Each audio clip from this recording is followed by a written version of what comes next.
Les projecteurs dissimulent bien des choses, les rides, les défauts et parfois même un manque d'hygiène.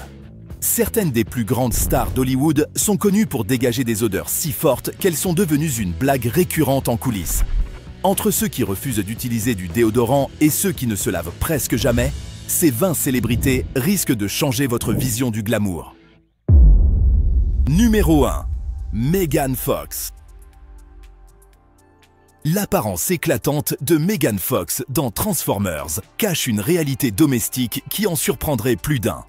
L'actrice avoue sans gêne qu'elle ne tire pas la chasse d'eau après être allée aux toilettes, une habitude qui aurait rendu fous ses colocataires et compagnons. Sa raison reste, elle, un mystère. Absente. Elle se contente de hausser les épaules quand on lui en parle, voyant ça comme une petite excentricité plutôt qu'un vrai problème d'hygiène.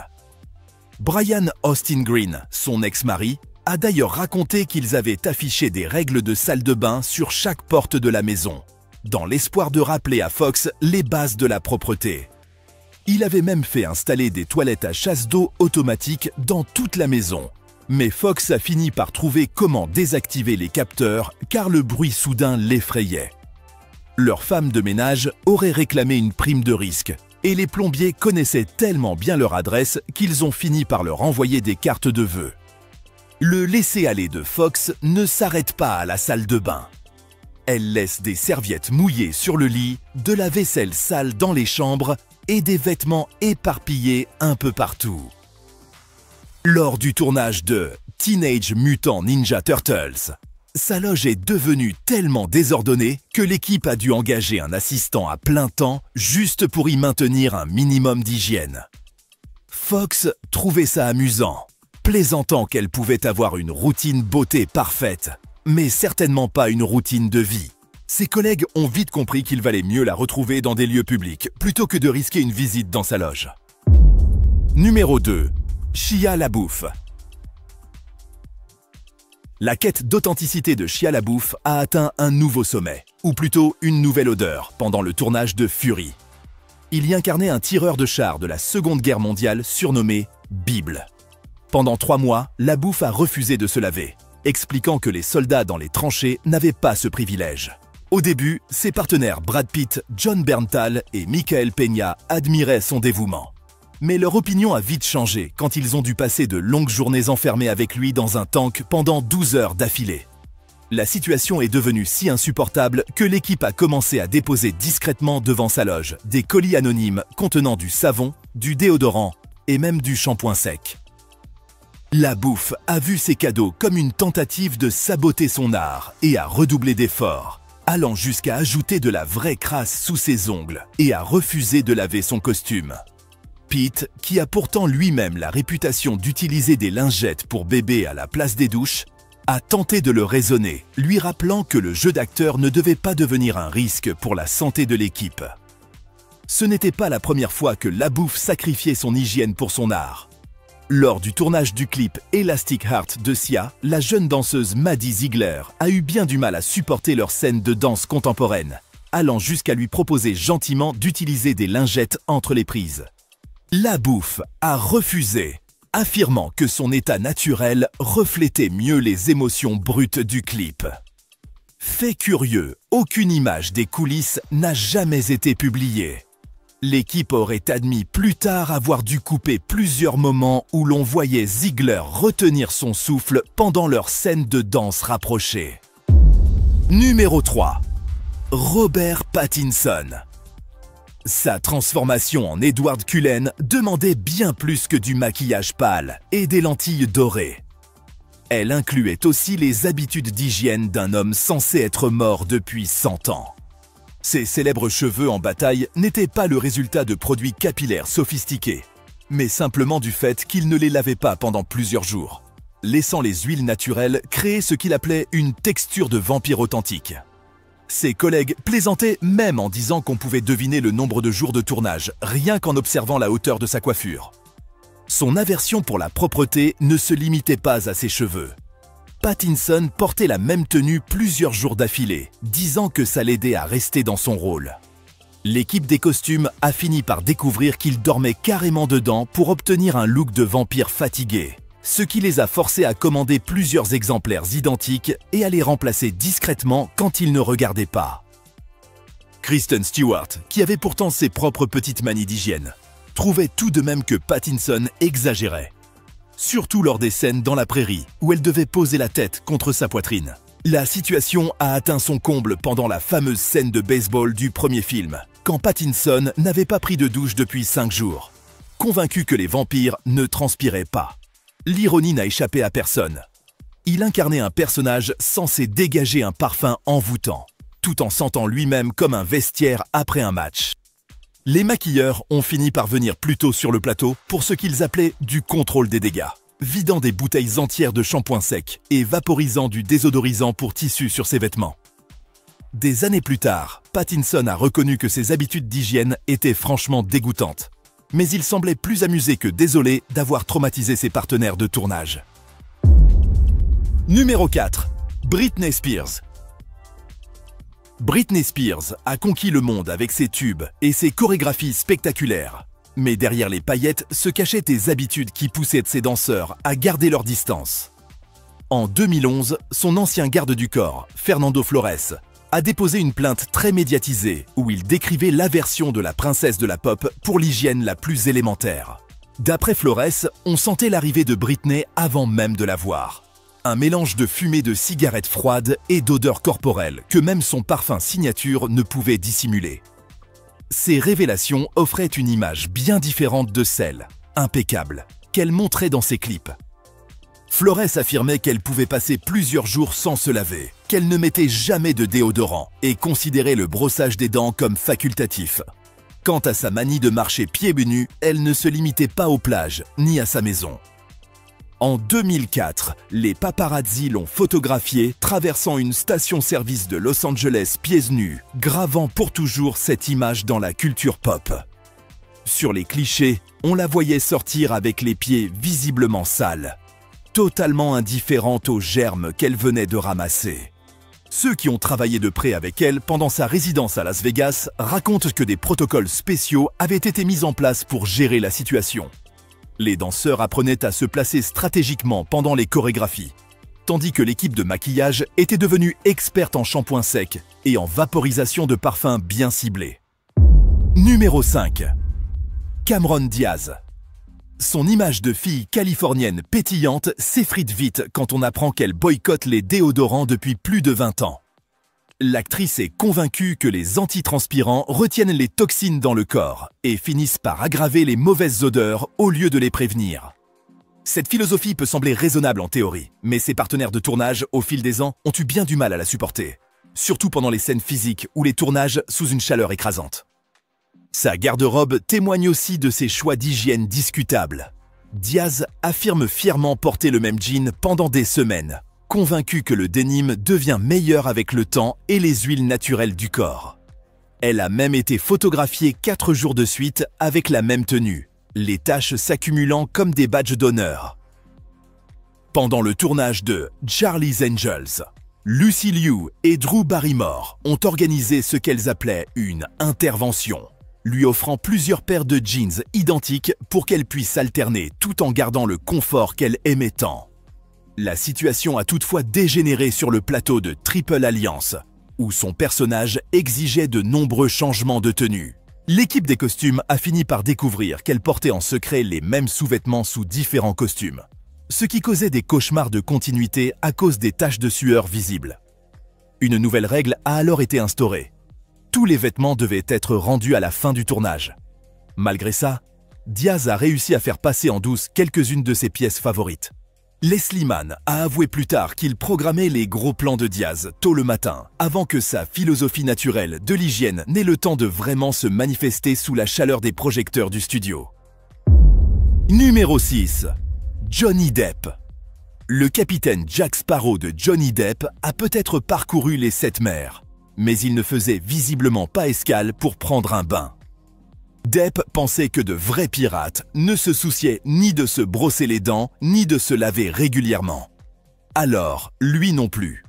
Pendant des mois, sur le tournage de Pirates des Caraïbes, il a cultivé ce qu'il appelait l'essence authentique du pirate. Des cheveux gras, des dents négligées, et des vêtements qui n'avaient pas vu de savon depuis le début du tournage. Orlando Bloom, qui passait des heures à croiser le fer avec lui, a fini par engager un assistant dont la seule mission était de vaporiser du désodorisant dans la direction de Depp entre les prises. Quant à l'équipe des costumes, elle a fini par abandonner l'idée de laver son célèbre manteau, estimant que la saleté accumulée lui donnait encore plus de caractère. Ce à quoi il ne s'attendait pas, c'est que l'odeur imprègne complètement la remorque des costumes, au point qu'il a fallu installer des ventilateurs industriels pour l'aérer chaque nuit. Des années plus tard, pendant le tournage de The Tourist, Angelina Jolie a réalisé que Depp n'avait toujours pas renoncé à son hygiène sélective. Leurs scènes romantiques ont nécessité plusieurs prises, non pas à cause du jeu d'acteur, mais parce que Jolie s'arrêtait souvent pour lui proposer des bonbons à la menthe. Elle a fini par cacher des bandes de Listerine dans son costume, qu'elle glissait discrètement à Depp entre deux prises. Le coordinateur d'intimité du film a même révélé plus tard qu'ils avaient dû retourner plusieurs scènes de baisers, car les expressions de dégoût de Jolie dans les premiers plans étaient si évidentes que même la CGI n'avait pas pu les effacer. Numéro 7. Russell Crowe. L'Oscar de Russell Crowe brille peut-être, mais d'après ses costards, c'est bien la seule chose qui le fait. La star de Gladiator semble considérer l'hygiène personnelle comme une simple option plutôt qu'une règle de vie, laissant derrière lui une longue liste de nez traumatisés sur les plateaux de tournage. Son approche du jeu, méthode, inclut aussi les habitudes d'hygiène de ses personnages. Ce qui, dans le cas d'un gladiateur romain, d'un boxeur des années 1930 ou d'une figure biblique, signifiait des mois de crasse bien réels qu'aucun effet spécial ne pouvait masquer. Pendant le tournage de Gladiator, Crowe a estimé que Maximus, en quête de vengeance, n'aurait pas accès au bain romain. Alors, lui non plus. Ses partenaires de tournage racontent qu'à chacun de ses mouvements rapides, on voyait littéralement des nuages de poussière s'élever autour de lui, tandis que son costume en cuir semblait développer son propre écosystème. L'odeur sur le plateau du Colisée était si forte que les figurants ont fini par toucher une prime de risque. Et Joaquin Phoenix a exigé un véhicule séparé pour éviter de se retrouver enfermé avec lui. Ridley Scott a tenté de régler le problème avec diplomatie, mais Crowe lui a fait tout un discours sur le muscle authentique des guerriers. Le même scénario s'est reproduit sur le tournage de Cinderella Man, où il affirmait que le boxeur de la Grande Dépression, Jim Braddock, n'avait tout simplement pas les moyens de se laver souvent. Renée Zellweger, qui jouait sa femme, a même exigé une clause spéciale dans son contrat pour limiter au maximum le contact physique en dehors des scènes. Et au moment du tournage de Noé, Crowe avait perfectionné sa méthode sans lavage, passant tout le film à dégager, selon un membre de l'équipe, l'odeur d'un zoo après une canicule. Jennifer Connelly a confié plus tard qu'elle avait mis au point une technique de respiration spéciale pour supporter leur scène commune, tandis qu'Emma Watson refusait carrément de tourner quoi que ce soit qui n'était pas indispensable. L'engagement de Crowe envers l'authenticité reste indéniable, mais sa popularité lors des fêtes de fin de tournage, elle, a clairement décliné avec les années. Numéro 8. Ashton Kutcher et Mila Kunis. Le couple a stupéfié les parents du monde entier en révélant leur philosophie du bain familial. Si on ne voit pas de saleté, pas besoin de se laver. Ce couple emblématique d'Hollywood semble considérer le savon comme de la kryptonite. Kutcher a même avoué ne laver chaque jour que ses aisselles et son entrejambe avec un simple savon Lever 2000, en laissant le reste de son mètre 90 tranquille. Leur vision de l'hygiène fait passer les manies des autres stars pour de la pure obsession de la propreté.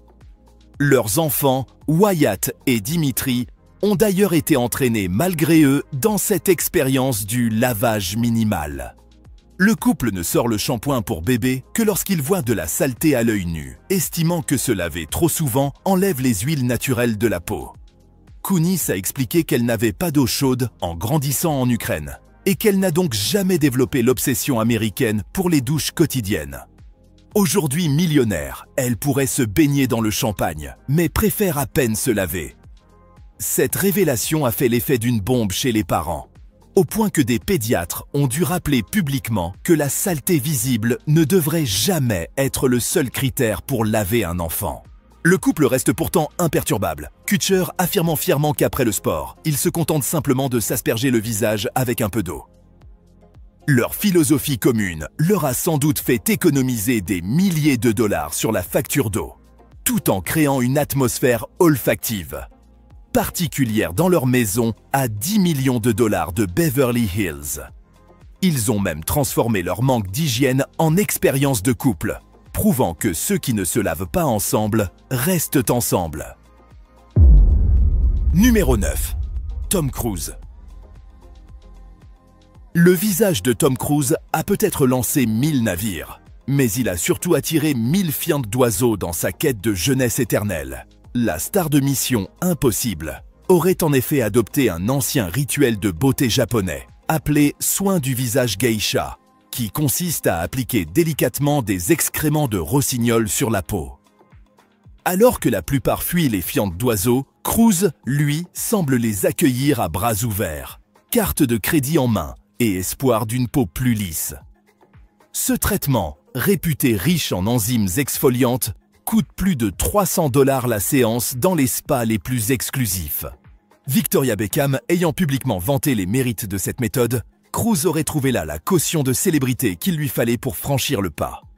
Selon certaines sources, il serait devenu tellement accro à ce soin qu'il aurait fait installer un réfrigérateur spécial dans sa loge, pour y conserver les précieux excréments d'oiseaux, maintenus à température idéale pour préserver leur efficacité maximale.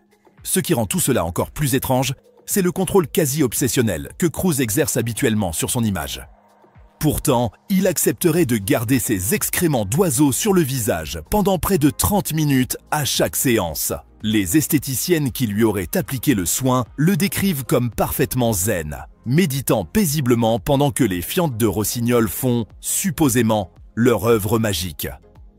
Que ce soit la raison de son apparente jeunesse éternelle ou simplement un autre effet placebo typiquement hollywoodien, Tom Cruise continue d'afficher un visage qui défie le temps.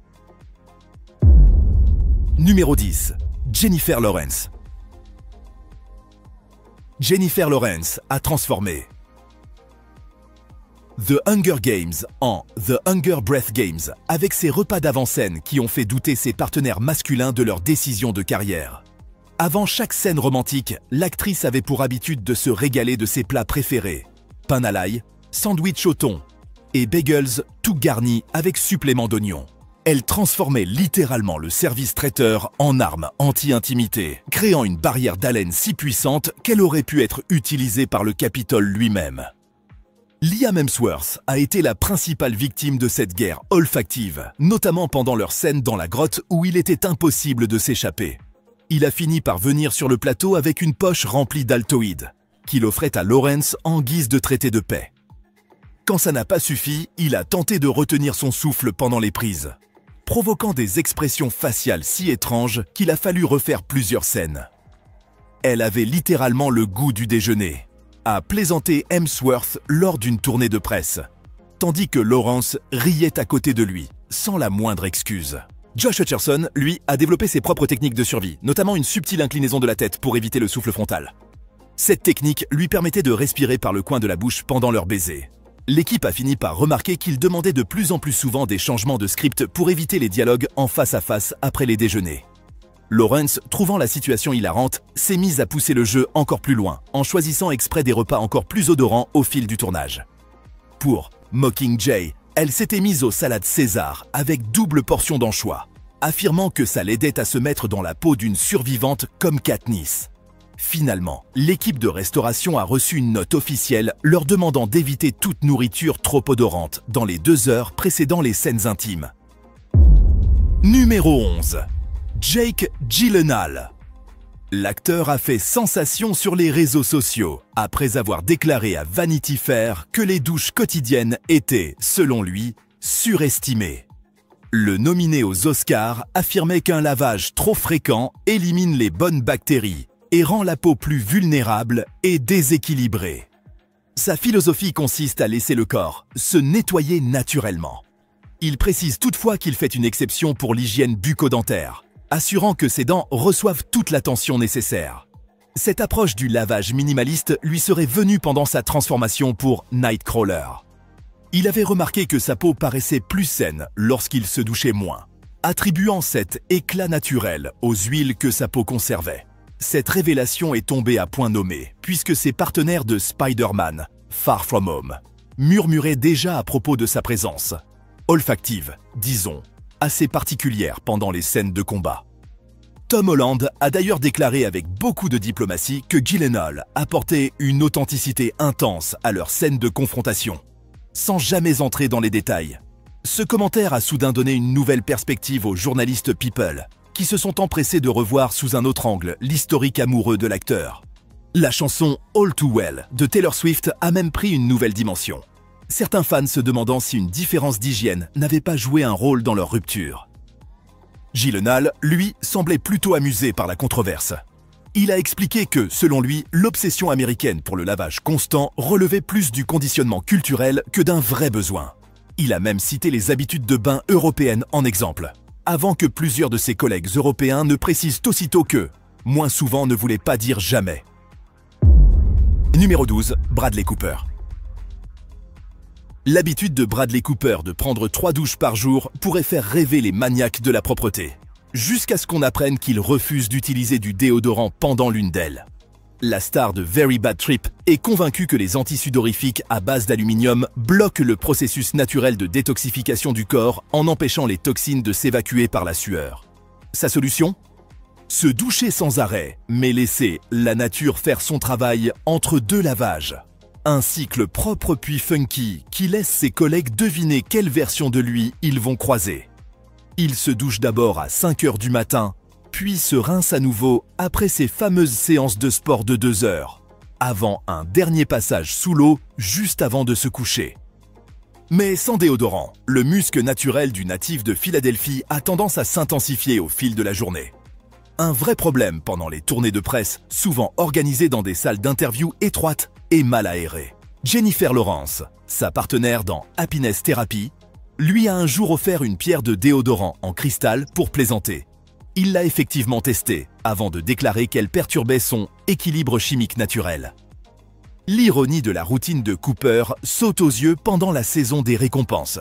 Il apparaît toujours impeccable sur les tapis rouges, tout en gardant subtilement ses partenaires à une distance de sécurité. Lors de la promotion de A Star is Born, Lady Gaga avait d'ailleurs perfectionné l'art du câlin penché sur les photos, plaisantant plus tard que leur alchimie à l'écran demandait un peu de distance une fois les caméras éteintes. Cooper reste persuadé que sa méthode est plus saine, citant vaguement des études sur les dangers des antisudorifiques. Pendant que ses assistants sillonnent sa loge, armés de ventilateurs industriels et de désodorisants soigneusement placés. Numéro 13. Julia Roberts. Julia Roberts dit sauver la planète une douche à la fois, ou du moins, c'est ainsi qu'elle justifie de passer plusieurs jours sans se laver. L'engagement écologique de la star de Pretty Woman s'étend à son hygiène personnelle. Elle traite son corps comme un réservoir californien en période de sécheresse, en économisant l'eau, en ne l'utilisant tout simplement pas. D'anciens gardes du corps la décrivent comme une vraie hippie, même s'ils utilisent des mots un peu moins polis pour évoquer les effets olfactifs de son mode de vie écolo. Son souci d'économie d'eau s'étend aussi à sa chevelure rousse légendaire, qu'elle estime nourrie par les huiles naturelles que le shampoing éliminerait injustement. Roberts a reconnu aimer l'odeur naturelle de ses cheveux, qu'elle décrit comme terreuse et authentique. Les coiffeurs, eux, ont une autre opinion et préfèrent souvent porter un masque pendant les séances d'essayage. Le contraste entre son sourire à $1 million et son approche au naturel de l'hygiène crée un vrai décalage pour ceux qui la rencontrent. Ils s'attendent à un parfum de fraîcheur et découvrent plutôt quelque chose de beaucoup plus organique. Pendant le tournage de Mange, Prie, Aime, l'équipe plaisantait en disant que Roberts n'avait pas besoin de jouer pendant les scènes à l'ashram. Elle incarnait déjà parfaitement le style du chercheur spirituel non lavé. Ses partenaires italiens, eux, venant d'une culture où la propreté quotidienne est une fierté, ont eu un peu de mal avec sa proximité pendant les scènes romantiques. Nick Coiffure a fini par adapter apprendre à composer avec ce qu'ils appellent directement la question naturelle de Julia. Était-il le 4e jour de cheveux? Au-delà, il fallait des interventions plus sérieuses, auxquelles Roberts se montrait réticente. Elle affirme que sauter les douches la relie à la terre, même si d'autres diraient que cela la relie surtout à une odeur tenace, qui la suit de son manoir de Malibu jusqu'au plateau de tournage du monde entier. Numéro 14. Jennifer Aniston. Sa dépendance au café lui coûte peut-être plus de 20 $ par jour dans les cafés branchés. Mais le vrai prix est payé par ceux qui ont le malheur de se trouver trop près d'elle. L'amour de la star de Friends. Pour la caféine, lui a donné un parfum distinctif, moins Central Perk que machine à expresso industrielle. Son haleine sent tellement le café que ses partenaires de tournage ont appris à caler leur scène sur son rythme de consommation, sachant qu'après un latte, il valait mieux adopter une approche tactique. Jason Bateman en a fait l'expérience pendant le tournage de Le Changement, lorsque leur scène de baiser s'est transformée en une véritable séance de dégustation de café improvisé. Il s'est arrêté net au milieu de la prise, a sorti une pastille de menthe avec un timing comique parfait et a proposé de rafraîchir un peu la scène. L'équipe a éclaté de rire, tandis qu'Aniston, elle, semblait sincèrement étonnée que ces 6 cafés par jour puissent déranger qui que ce soit. Sur le tournage de Comment tuer son boss, Bateman est revenu préparé. Il gardait une poche remplie de bandes rafraîchissantes, qu'il appelait en riant son « Assurance Aniston ». La situation a atteint son apogée quand Alec Baldwin, invité dans 30 Rock, a interrompu sa scène pour lâcher « Bon Dieu, Lemon, t'as mangé des grains de café au petit déjeuner ». La réplique n'était pas dans le script, mais les producteurs l'ont gardée, persuadés que Baldwin improvisait, sans savoir qu'il réagissait à une odeur bien réelle. Il a ensuite précisé qu'il était sincèrement pris de court par le nuage d'espresso qui flottait autour de l'idole de l'Amérique. Depuis, Aniston plaisante volontiers sur sa réputation d'haleine caféinée. Mais les maquilleurs confirment qu'elle arrive toujours sur le plateau avec son 4e venti à la main, histoire de garder intacte sa signature olfactive. Numéro 15. Shailene Woodley. L'armoire à pharmacie de l'actrice ressemble moins à celle d'une star hollywoodienne qu'à une échoppe d'apothicaire, remplie d'herbes chinoises, de compléments d'argile et d'huiles essentielles qu'elle dit être la clé de sa santé et de son équilibre. Son mode de vie holistique a pris une tournure un peu embarrassante pendant le tournage de The Spectacular Now. Son tonique à base de plantes, un liquide brun et trouble qu'elle préparait chaque matin, laissait, selon Miles Teller, son haleine sentir comme une forêt humide après l'orage, mélangée à un peu de compost. Des coupures d'herbes fermentées mélangées à de vieilles chaussettes de sport. Taylor, qui jouait son partenaire à l'écran, a eu bien du mal à tourner les scènes intimes. Woodley tenant absolument à boire sa potion juste avant les prises, convaincue que cela l'aidait à être plus ouverte émotionnellement. L'odeur était si particulière que les membres de l'équipe pouvaient littéralement deviner où elle se trouvait sur le plateau simplement en suivant le nuage d'herbes flottant dans l'air. Quand Taylor lui a gentiment proposé des pastilles pour la laine, Woodley a préféré recourir au bain de bouche à l'huile, se rinçant la bouche à l'huile de coco pendant 20 minutes pendant que toute l'équipe attendait, avant de reprendre une gorgée de sa fameuse mixture. Son obsession pour les huiles essentielles a d'ailleurs posé un autre problème dans le monde très codifié de la mode hollywoodienne. Woodley s'enduit d'huiles essentielles tout au long de la journée. Patchouli pour l'ancrage, arbre à thé pour la clarté, eucalyptus pour l'énergie. Un mélange redoutable qui finit par s'imprégner durablement dans ses vêtements et dans tout ce qui l'entoure.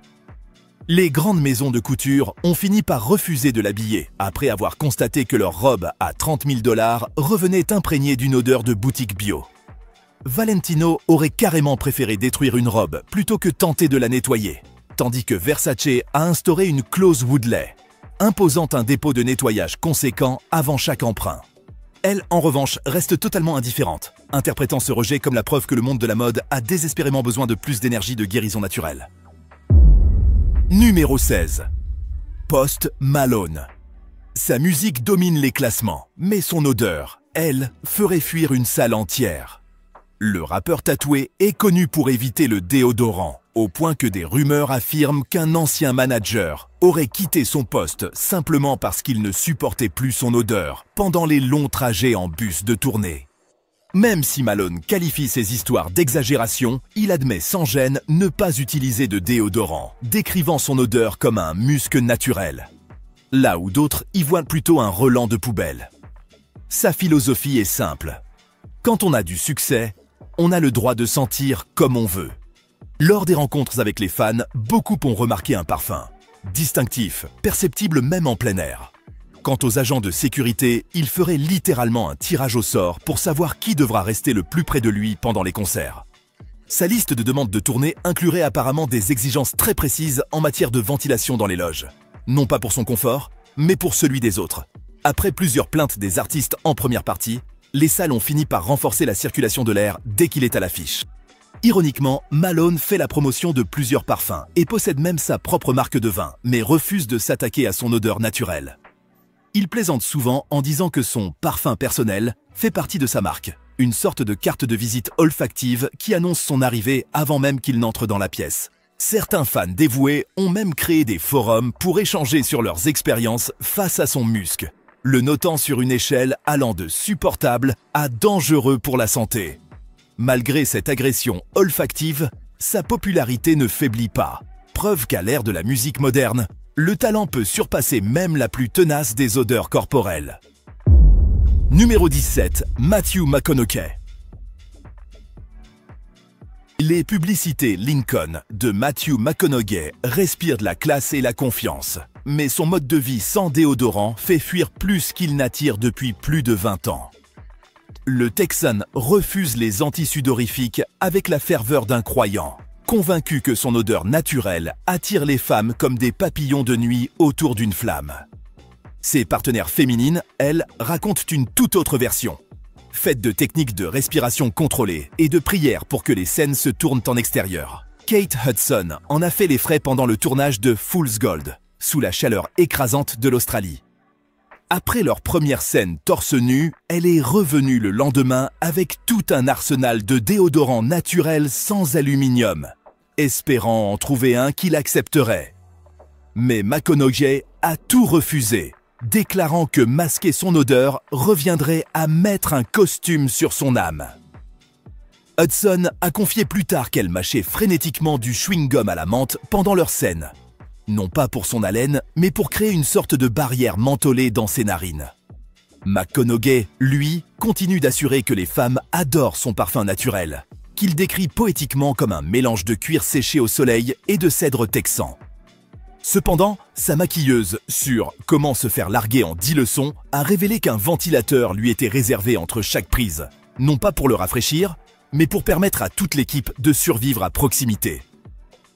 L'engagement de McConaughey va si loin qu'il y consacre un chapitre entier dans ses mémoires, où il parle de l'honnêteté primordiale de l'odeur humaine. Sa femme, Camilla, partagerait apparemment cette philosophie, même si leurs enfants, eux, auraient commencé à demander pourquoi papa ne sent pas comme les autres papas à la sortie de l'école. Numéro 18. Clark Gable. Le sourire éclatant de Clark Gable cachait un secret qui aurait brisé bien des cœurs. À seulement 32 ans, le roi d'Hollywood avait perdu presque toutes ses dents à cause d'une grave maladie des gencives. Les dentiers qu'il a portés jusqu'à la fin de sa carrière sont vite devenus un cauchemar pour ses partenaires à l'écran. Surtout pour Vivien Leigh, pendant leur scène mythique dans Autant en emporte le vent. Ce qui devait être des moments de pur romantisme s'est en réalité transformé en véritable épreuve d'endurance. Leigh mobilisant tout son talent d'actrice pour ne pas laisser paraître son dégoût. L'origine du désastre dentaire de Gable remonte à sa jeunesse. Une combinaison de mauvaise alimentation, de tabagisme excessif et de soins dentaires quasi inexistants avait irrémédiablement abîmé ses gencives. Quand il a accédé à la gloire à Hollywood, une infection avait déjà emporté la plupart de ses dents.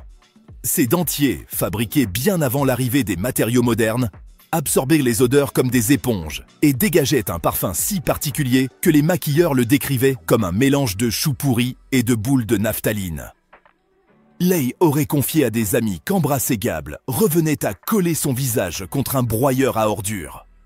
Le problème empirait sous les projecteurs brûlants du studio, qui semblaient réveiller les bactéries logées dans ses dentiers d'un autre âge.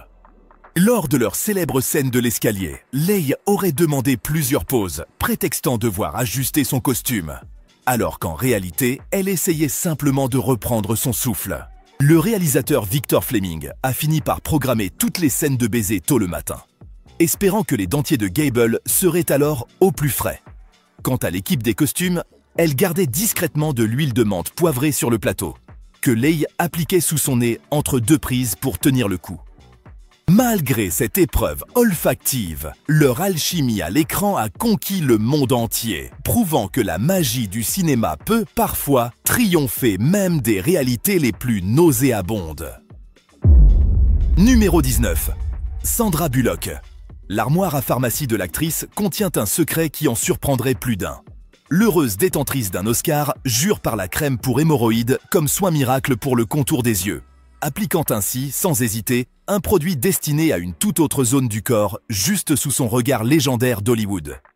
Elle a découvert cette astuce pendant le tournage de Miss Détective, quand une maquilleuse, voyant ses yeux gonflés un matin, a sorti ce que Bullock pensait être une crème contour des yeux hors de prix. « Je ne savais pas que mettre de la crème pour les fesses sur le visage était une vraie pratique dans le monde de la beauté. Mais ça marche vraiment », a-t-elle avoué en riant lors d'une interview. Les propriétés anti-inflammatoires de cette crème, conçue à l'origine pour apaiser les zones les plus sensibles, s'avèrent tout aussi efficaces pour faire disparaître les poches sous les yeux. Son équipe de maquillage garde désormais du Preparation H juste à côté des sérums de luxe, mais en le rangeant discrètement après que plusieurs célébrités de passage ont failli s'évanouir en voyant le tube. Cette astuce est devenue si indispensable à sa préparation pour le tapis rouge qu'elle aurait paniqué avant les Oscars, quand son assistant a oublié de glisser sa crème miracle dans sa trousse. S'ensuivit une course effrénée à la pharmacie, son équipe dévalisant les stocks de 3 magasins différents. Pendant que d'autres actrices dépensent des fortunes en soins suisses ultra sophistiqués, Bullock, elle, reste fidèle à son secret à 7 $ trouvé dans le rayon le plus embarrassant de la pharmacie. Numéro 20. Viggo Mortensen. L'acteur s'est tellement plongé dans son rôle d'Aragorn qu'il en a presque oublié des besoins humains élémentaires, comme le savon ou les vêtements propres. Pendant plusieurs mois de tournage du Seigneur des Anneaux en Nouvelle-Zélande, Mortensen a vécu comme il pensait qu'un rôdeur le ferait. Dormant dehors, portant le même costume pendant des jours et voyant la saleté comme un accessoire naturel. Il expliquait qu'un vrai rôdeur ne trouverait pas de douche dans la nature de la Terre du Milieu. Alors, lui non plus. Sean Bean, qui incarnait Boromir, admirait d'abord le dévouement de Mortensen, jusqu'à ce que leurs répétitions dans des espaces clos deviennent tout simplement intenables. Bean a fini par cacher des désodorisants de voiture dans son costume, tandis qu'Orlando Bloom apprenait à toujours se placer face au vent pendant les scènes de groupe. Le service maquillage, lui, faisait face à un défi inédit. Comment rendre Mortensen encore plus réaliste, alors qu'il arrivait déjà sur le plateau en ayant l'air de vivre dans une grotte. Ils ont fini par abandonner l'idée d'ajouter de la fausse saleté sur la vraie, préférant simplement composer avec ce que la nature et le manque d'hygiène de Mortensen offraient déjà. Le plus étonnant, c'est que des années plus tard, pendant la promotion de Captain Fantastic, une anecdote encore plus étrange a refait surface. Ses jeunes partenaires de jeu ont raconté avoir découvert un tout autre Mortensen. Il sentait le thé vert et le maté, utilisait du vrai savon, et sa loge ne nécessitait plus d'avertissement pour risque biologique. Quand on lui a demandé ce qui expliquait ce changement, Mortensen s'est contenté de sourire, en disant qu'Aragorn faisait désormais partie du passé. Ses anciens collègues du Seigneur des Anneaux, eux, aimeraient pouvoir en dire autant. Surtout des souvenirs persistants de son odeur, qui, paraît-il, les hante encore lors des retrouvailles du casting. N'oubliez pas le pouce en l'air si la vidéo vous a plu. Et surtout, abonnez-vous et activez la cloche des notifications.